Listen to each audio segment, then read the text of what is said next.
వి gold trusted gold buyers మీరు తాకట్టు పెట్టిన బంగారాన్ని విడిపించి ఈ రోజు ఉన్న మార్కెట్ ధరకు కొనబడును.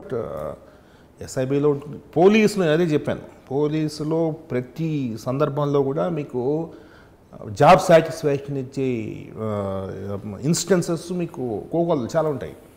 తర్వాత సబ్సిక్వెంట్గా ఎస్ఐబి అయిన తర్వాత I worked in Tirupati SP and then అనంతపూర్లో ఎస్పీగా చేశాను, చిత్తూరులో ఎస్పీగా చేశాను, తర్వాత గుంటూరు రూరల్లో ఎస్పీగా చేశాను.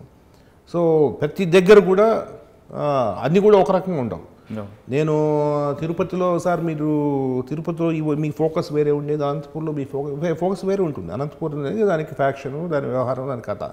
చిత్తూరు కూడా ఫ్యాక్షన్ లేదు, కమ్యూనిటీ పోలీసింగ్ మీద దాని మీద చాలా పిక్స్. తిరుపతి గురించి చెప్పండి. మీరు ఎస్ఐబి వర్క్ చేసిన తర్వాత తిరుపతితో director almost 5.5-6 years I was away from the public. So back office వర్క్లోనే ఉన్నాను. తర్వాత మళ్ళీ తిరుపతికి వచ్చిన తిరుపతిలో I was SP Tirupati. First ప్రపంచ తెలుగు మహాసభలతో స్టార్ట్ అయింది. ప్రపంచ తెలుగు మహాసభలు, తర్వాత తిరుపతిలో ఉన్నాక ఉద్యమం, సమైకాంధ్ర ఉద్యమము, అప్పుడే డివిజను, తర్వాత బ్రహ్మోత్సవాలు. It's a big world. So Tirupati urban district అయినా కూడా దాంట్లో చాలా ఎక్స్పోజర్ చాలా ఉంటుంది. సో యూ విల్ హ్యావ్ ఒకసారి రాజపక్సే వస్తాడు, రాజపక్సే వచ్చినప్పుడు ఈ తమిళ ఆర్గనైజేషన్ అంతా వాళ్ళు రానికూడదు అని అంటారు. సో ఇవంతా కూడా ఒక ఎత్తు. సో చాలా జాగ్రత్తగా ఎటువంటి పరిస్థితుల్లో ఆయన్ని ఒక బ్లాక్ ఫ్లాగ్ కూడా రాకుండా తీసుకువెళ్ళాలా. సో దిస్ ఈజ్ ద ఇది ఒక ఛాలెంజ్. సో ఆ ఛాలెంజ్ని ఎలా చేయాలి. అదేవిధంగా వి హనుమంతరావు వస్తాడు, తర్వాత సమైకాంధ్ర ఆయన ఆపుతారు, ఇది ఒక హెడేక్. ఇట్లా చాలా ఇష్యూస్ ఉంటాయన్నమాట. సో తిరుపతిలో నేను almost I was there for about 1 year 8 months. It's a good stint, మంచి చాలా బాగా. సార్ ఒక చిన్న క్రైమ్ జరిగిందంటే మొత్తం వరల్డ్ వైడ్గా దానికి వస్తుంది చాలా అక్కడ, ఎందుకంటే వరల్డ్ వైడ్గా వచ్చే పిలిగ్రిమ్స్ ఉంటారు. వాళ్ళ సెక్యూరిటీ కోసం తిరుపతిలో అక్కడ మీడియా కూడా చాలా యాక్టివ్ ఉంటుంది. ప్రతి చిన్న ఇష్యూని కూడా దాన్ని ఫ్లేరప్ చేసి చూపిస్తుంటారు. అంటే పబ్లిక్కి, అంటే అక్కడ వచ్చే భక్తుడికి ఎలాంటి ఇబ్బంది లేకుండా మీరు మీ టైంలో ఏం అచీవ్మెంట్ చేశారండి? సో సీసీ కెమెరాస్ నా ముందు ప్రభాకర్ రావు గారు ఉన్నారు. ఆయన సీసీ కెమెరాస్ చాలా వరకు సీసీ కెమెరాస్ పెట్టారు. నేను వచ్చిన తర్వాత దాంట్లో ఇంకా చాలా ఎక్కువ సీసీ కెమెరాస్ పెట్టడం జరిగింది. సో క్రైమ్ విపరీతంగా ఉండేది. నేను వెళ్ళేటప్పటికి ప్రాపర్టీ క్రైమ్ విపరీతంగా ఉండేది. రైల్వే స్టేషన్ ప్రాపర్టీ క్రైమ్ విపరీతంగా ఉండేది. సో నాకు బాగా గుర్తు, ఒకడు 38 అఫెన్స్ చేశాడు. 38 అఫెన్స్. వాడిని ఎలా పట్టుకోవాలా, somehow we could get him, Velumalai అని చెప్పేసి వి కుడ్ గెట్ హిమ్. వాడిని ఇంట్రాగేట్ చేసి వాడు మళ్ళీ మధ్యలో కోసుకుంటాడు. సో వాడిని చాలా జాగ్రత్తగా ఏదో చేసి మొత్తం మీద వాడిని మళ్ళీ కౌన్సిలింగ్ చేసి వాడి వైఫ్ని పిలిపించి కౌన్సిలింగ్ చేసి అది చేసి we could recover almost 2 kgs gold recover చేస్తాం అతని దగ్గర నుంచి. అదేవిధంగా విపరీతమైన చైన్ స్నాచ్లు జరుగుతుంటాయి. దాదాపు ఒక 60 చైన్ స్నాచ్ జరుగుతాయి. సో చైన్ స్నాచ్ దొరికేంత వరకు ఇంకా మనకు చాలా ఇదిగా ఉంటుంది, అసహనంగా ఉంటుంది. వాటి దొరికిన తర్వాత అన్నీ ఆగిపోతాయి. సో దొరికితే మీడియా అంతా చాలా జరిగినంత వరకు రోజు ఉదయం పేపర్ చూస్తే మళ్ళీ దొంగతనం, పోలీసు వైఫల్యం ఇలాగ వస్తుంటుంది. సో తిరుపతిలో అలాగ ఉండేది. తర్వాత అనంతపూర్కి వెళ్ళిన తర్వాత అనంతపూర్లో ముందు అప్పుడే ఎలక్షన్స్ అయిపోయాయి. సో మర్డర్స్ జరగకుండా, ఫ్యాక్షన్ మర్డర్స్ జరగకుండా చూసుకోవాలా. తర్వాత పెద్ద district Anantapur. Almost I was there for about 3 years. So అక్కడ రోడ్ సేఫ్టీ, విపరీతమైన యాక్సిడెంట్ జరిగాయి. రోడ్ సేఫ్టీ మీద చాలా ఫోకస్ పెట్టేవాడిని. చాలా స్టాప్ వాష్ గో అనే కార్యక్రమాన్ని ఒకటి మన we have taken. Stop wash go అంటే ఆపి లారీ వాడిని ఆపి వాడిని దించి వాడి మొహం గడుపులాగా చేసేసి వాడిని ఎక్కించి పంపడం. ఇట్స్ చాలా సింపుల్ ఇంటర్వెన్షన్, బట్ దానికి రిజల్ట్స్, దానికి సబ్సిక్వెంట్గా మీకు రిజల్ట్స్ కనిపిస్తుంటాయి. So that was adopted state wide అప్పుడు. అదేవిధంగా రోడ్ సేఫ్టీలో చాలా పిక్స్కి వెళ్ళిపోయాం. రోడ్ సేఫ్టీలో అవేర్నెస్ కావచ్చు, no helmet, no traffic, no petrol అని కావచ్చు, చాలా ఒకటి కాదు నానా రకాలైన ఇంటర్వెన్షన్స్ చేసి successful in reducing the accidental deaths as well as accidents. తర్వాత అప్పుడే ఎల్హెచ్ఎంఎస్ అనంతపూర్లో ఉండగా లాక్ హౌస్ మానిటరింగ్ సిస్టమ్ అని చెప్పేసి ఒక మొబైల్ యాప్, అది చాలా మంచి real time monitoring of the offenders అది చేసాం. అది కూడా that was also adopted state wide. దాని తర్వాత చిత్తూరుకు వచ్చాను. చిత్తూరు అనంతపురంలో అప్పటికే ఫ్యాక్షనిజం కొంత కంట్రోల్ అయింది, ఫ్యాక్షన్ ఎందుకంటే మెయిన్ ఇద్దరు లీడర్లు చనిపోయారు. అప్పటికి ఆ ఫ్యాక్షన్ మీద ఉండేది, అయినా కొద్దిగా ఉండేది, బట్ చాలా పొలిటికలీ సెన్సిటివ్ డిస్ట్రిక్ట్. కానీ అదే మా ఫ్యాక్షనిజం మరొకసారి పైకి రాకుండా మీరు ఏం చేస్తారు? We are successful, in fact we are successful. So చాలా ఈ పొలిటికల్ లీడర్స్ మాట్లాడినప్పుడు వాళ్ళని ముందు ఫస్ట్ వాళ్ళని కన్విన్స్ చేసి ఇది తప్పు, ఇది కాదు, ఇలా చేయొద్దు, ఇలా చేస్తుంటే వద్దు, కొద్ది గట్టిగా నిలబడాలి. ఏం సార్ ఇట్లా అంటే అంతే, అది తప్పదు. అనంతపూర్లో మీరు ఇందాక ఫస్ట్ మాట చెప్పారండి, పొలిటీషియన్స్ ఎవరు వచ్చినా సరే నేను ఎవరిని కేర్ చేయలేదు, త్రికరణ శుద్ధిగా పనిచేశాను. అంటే ఆ త్రికరణ శుద్ధి అనే పదం వాడడానికి గల కారణం అంటే ఒకటి ఇన్సిడెంట్ అని చెప్పగలరు అంటే ఎవరైనా పొలిటీషియన్ మీకు కాల్ చేసేయడం కానీ బెదిరించడం? చాలా బెదిరించేది ఉండదు, కానీ చాలా కఠినంగా చెప్పేవాళ్ళం. ఏదైనా ఇష్యూలో ఒక ఇష్యూలో ఇలాగే నేను పోతా అంటే అలా కుదరదు, ప్రసక్తే లేదు. అంటే కొన్ని ఇష్యూస్లో ఈయన ఎలా ఉన్నాడు అనేది అర్థమవుతుంది.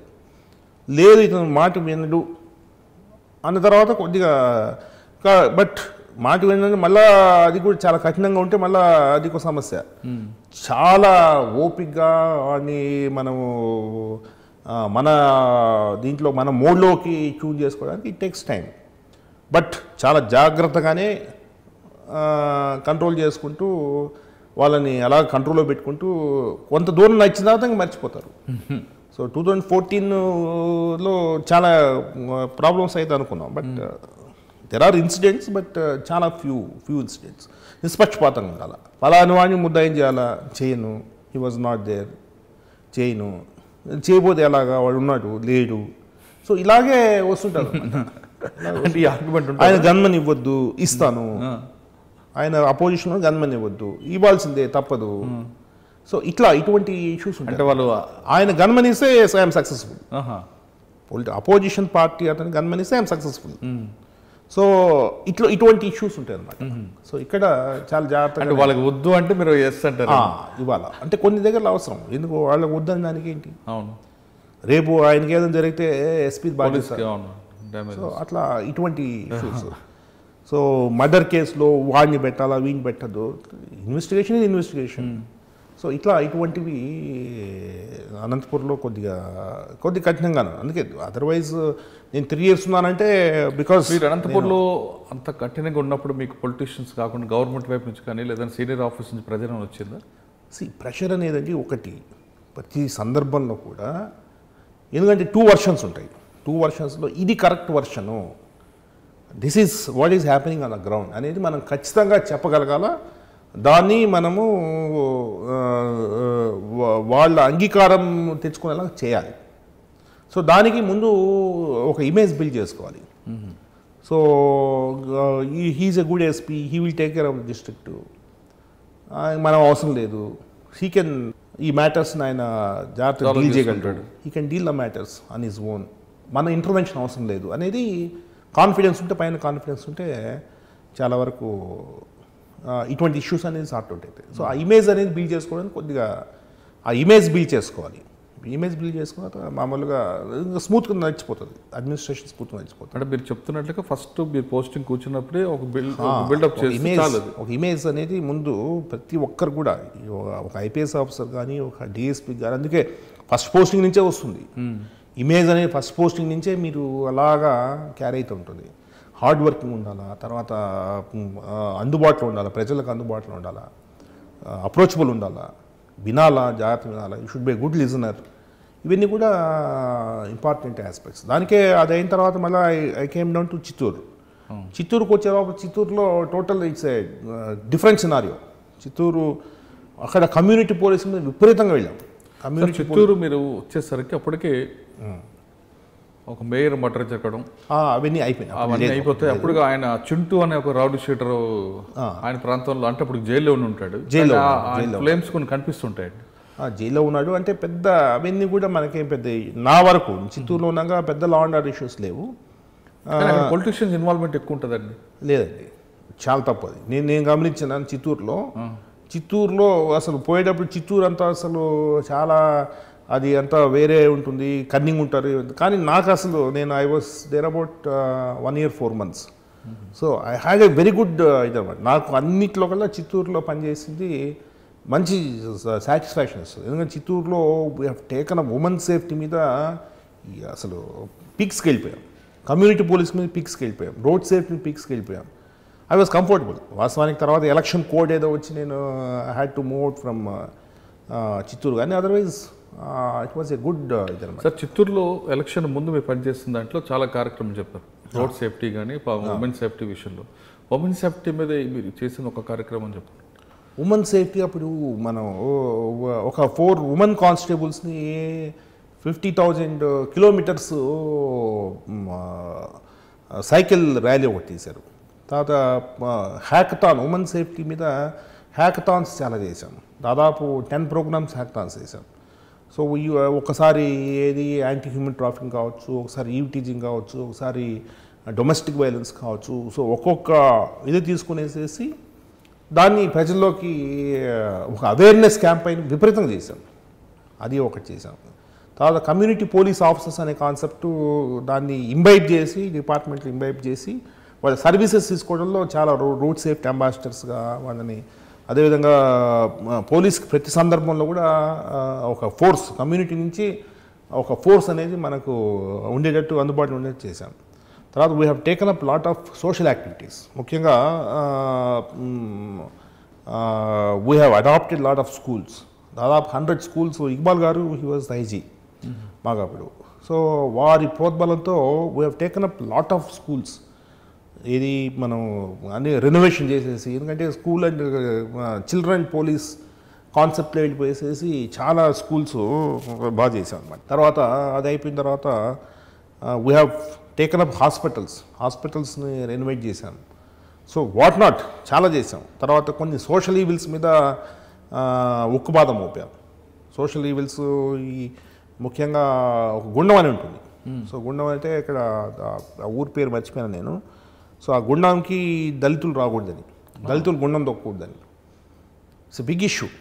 సో దాన్ని we could tackle it successfully. కొన్ని ఇష్యూస్లో ఉదాహరణకి కదిర్లో దెర్ వాజ్ ఏ ఇష్యూ. ఇది ప్రతి గణేష్ నిమజ్జనానికి దెర్ వాజ్ ఎన్ ఇష్యూ. అది దాదాపు 35 ఇయర్స్గా నారంటున్న ఇష్యూ.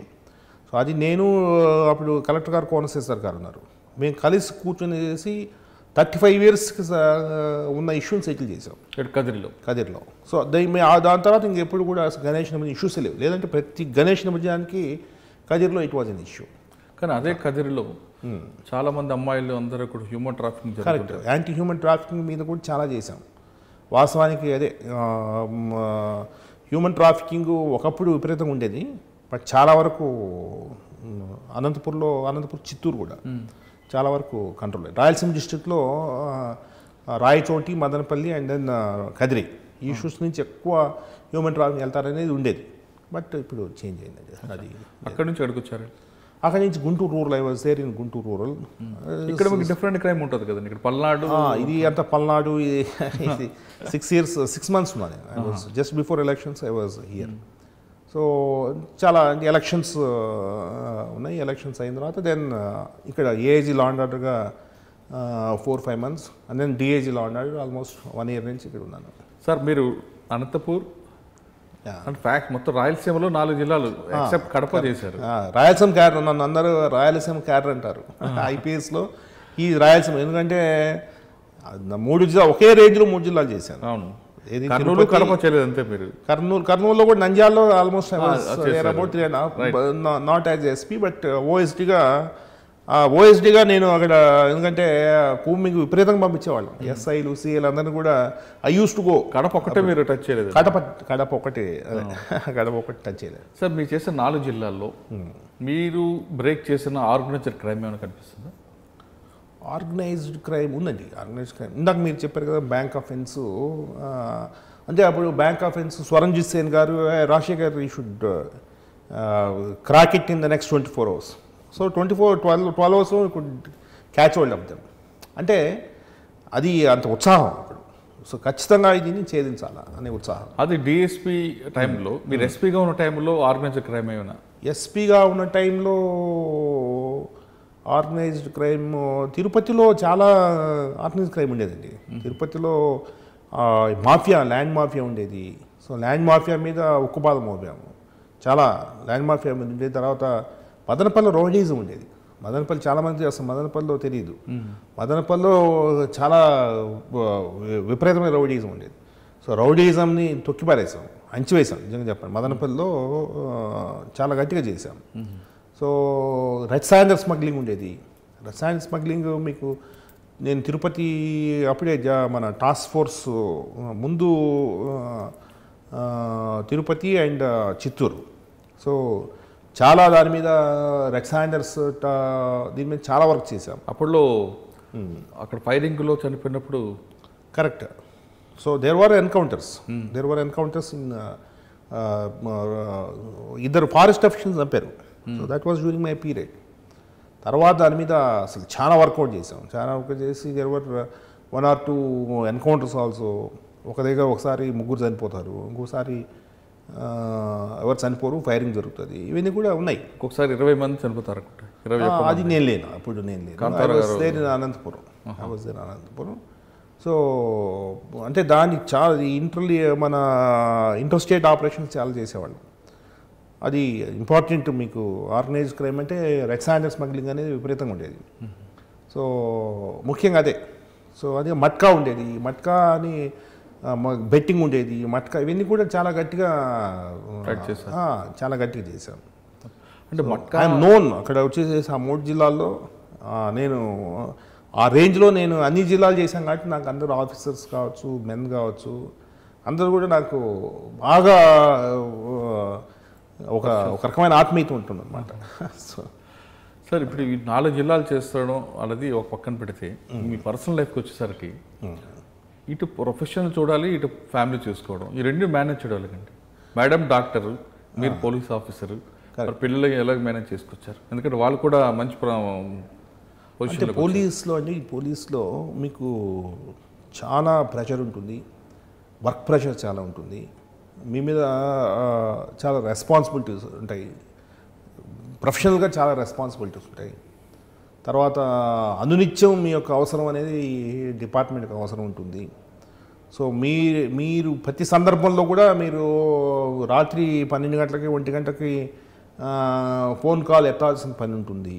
అయినా కూడా మీకేంటంటే కొంత పోలీసులో మీరు చూడండి, పోలీస్ అనేవాడు ఎవరు కూడా ప్రతి ఒక్కడు కూడా చాలా 24 గంటల్లో 12 గంటలు ఉద్యోగం చేస్తాం. అయితే కొంత ఇక్కడ ఏంటంటే ఈ టైమింగ్స్ మనము 12 గంటలు చేయాలి, టైమింగ్స్ కొంత మనం అడ్జస్ట్ చేసుకోవడానికి అవకాశం ఉంటుంది. అంటే ఇప్పుడు ఒక లెక్చరర్ ఉంటాడు, 9 గంటలకు ఆఫీస్కి పోవాలా, ఈవినింగ్ 5 దాకా ఉండాలా. సో ఇది ఇట్లా ఉండదు. మార్నింగ్ 4కే ఉద్యోగం స్టార్ట్ అవుతుంది, 4 నుంచి 6 వరకు, 6 నుంచి మళ్ళీ పర్సనల్ లైఫ్లో ఉంటావు, మళ్ళీ 9కి పోవాలా, మళ్ళీ 11కి ఇంటికి రావచ్చు. క్యాంప్ ఆఫీస్ అనే ఒక కాన్సెప్ట్ ఉంటుంది. సో ఇక్కడ మీకు పర్సనల్ లైఫ్ ప్రొఫెషనల్ రెండు మిక్స్ అయిపోతాయి. అది ఈ రెండు బ్యాలెన్స్ చేసుకోవాలి. ఈ రెండు బ్యాలెన్స్ చేసుకోవాలంటే కొద్దిగా కొన్ని పెట్టుకోవాలి. లైక్ ఫ్యామిలీని మనము వాళ్ళకి ఇవ్వాల్సిన సమయం ఖచ్చితంగా ఇవ్వాల్సిన అవసరం ఉంది. So at the same time పిల్లల చదువులు, అంటే ఈ కాలంలో ఒకప్పుడు అసలు పోలీస్ పిల్లలంటే మీకు అసలు ఎందుకు పనికి రాకుండా పోయేవాడు. కానీ ఈ కాలంలో చాలా మారిందండి, చాలా మంది. You will find lot of doctors, engineers, IAS ఆఫీసర్లు, ఐపీఎస్ ఆఫీసర్స్ పిల్లలు, కానిస్టేబుల్ పిల్లలు ఇప్పుడు మీకు అంతా చాలా బాగా. ఎందుకంటే ఒక కల్చర్ పిల్లల్ని చదివించాలా, ఫ్యామిలీని బాగా చూసుకోవాలా అనేది ఒకటి ఈ మధ్య బాగా డెవలప్ అయింది. సో ఒకప్పుడు మీకు కానిస్టేబుల్ అంటే భార్యను కొట్టేవాడు, తాగేవాడు. సో ఇప్పుడు మీరు గమనిస్తే మందు తాగడం చాలా వరకు తగ్గిపోయి ఉంటుంది, సిగరెట్స్ స్మోకింగ్ చాలా తక్కువ ఉంటుంది. తర్వాత ఉమెన్ గౌరవించడం అనేది పోలీసులో ఉన్నంత మీకు ఎక్కడ ఉండదు. మీరు ఒక సర్వే కండక్ట్ చేస్తే వైఫ్ని ఎవరు బాగా చూసుకున్నారంటే పోలీసుడు బాగా చూసుకుంటాడు. మీరు గమనించండి ఇప్పుడున్న పరిస్థితి. అంటే ఈ బ్యాలెన్స్ చేసుకోవడం అనేది లైఫ్లో, ఈ work and then life balance అనేది ఇది ఇట్స్ బిగ్ సబ్జెక్ట్. మీరు చెప్పినట్టు అందుకే ఈ మధ్యన వీక్లీ ఆఫ్ మేనేజ్మెంట్ సీఎం గారు వీక్లీ ఆఫ్ ఇవ్వాలని చెప్పేసి దాని మీద ఈ గవర్నమెంట్ ఫామ్ అయిన తర్వాత వీక్లీ ఆఫ్ అనేది ప్రతి ఒక్క కానిస్టేబుల్కి వీక్లీ ఆఫ్ ఇవ్వాలనేది చూస్తున్నారు. సో ఇదంతా కూడా వెల్ఫేర్ మెజర్స్ అనేది ఒక డిపార్ట్మెంట్లో దేర్ ఈజ్ ఎ డిపార్ట్మెంట్, ఒక అడిషనల్ డీజీ వెల్ఫేర్ ఉంటాడు. He will take care of the welfare of the personal. So department కాకుండా నేను రాజశేఖర్ గారు వ్యక్తిగతంగా అడుగుతున్నాను. రాజశేఖర్ గారు చేస్తున్న ఉద్యోగం 24/7. రాజశేఖర్ గారి వైఫ్ డాక్టర్, ఆవిడ కూడా ఎనీ టైం డాక్టర్ పేషెంట్కి వెళ్ళాలి. మీ ఇద్దరు ఇలా పబ్లిక్ సర్వీస్గా మీరు ఎక్కువ టైం స్పెండ్ చేస్తే మీ పిల్లల్ని ఏ విధంగా మీరు మంచి బాటలు? In fact I use to teach మా పిల్లలకి చిన్నప్పుడు నేను టీచ్ చేస్తుంటాను physics. I use to teach physics to my son. మా పాపకు కూడా I will monitor her studies. All that is there. Not that I will leave them to their fate. ఖచ్చితంగా తర్వాత వాల్యూస్ అనేది మనం వాల్యూస్ నేర్పించాలి. What is happening outside, so who am I. So నేను నా హోదా వాళ్ళకి తలకెక్కకూడదు, నా హోదా వాళ్ళకి గర్వాన్ని తేకూడదు. సో వాళ్ళ బిహేవియర్లో మనం ఎక్కడి నుంచి మనం ఏ స్థాయి నుంచి వచ్చామో సో అది వాళ్ళు గుర్తుపెట్టుకోవాలి. ఇవన్నీ కూడా వాళ్ళకి ఒక మంచి వాల్యూస్ అనేది ఇవ్వాల్సిన అవసరం ఉంది. కాబట్టి ఖచ్చితంగా వాళ్ళ మీద ఫోకస్ పెట్టాలి. వాళ్ళు ఒక మంచి పౌరులుగా తీర్చిదిద్దడానికి ప్రయత్నాలు చేయాలి. So I'm successful in that. Okay.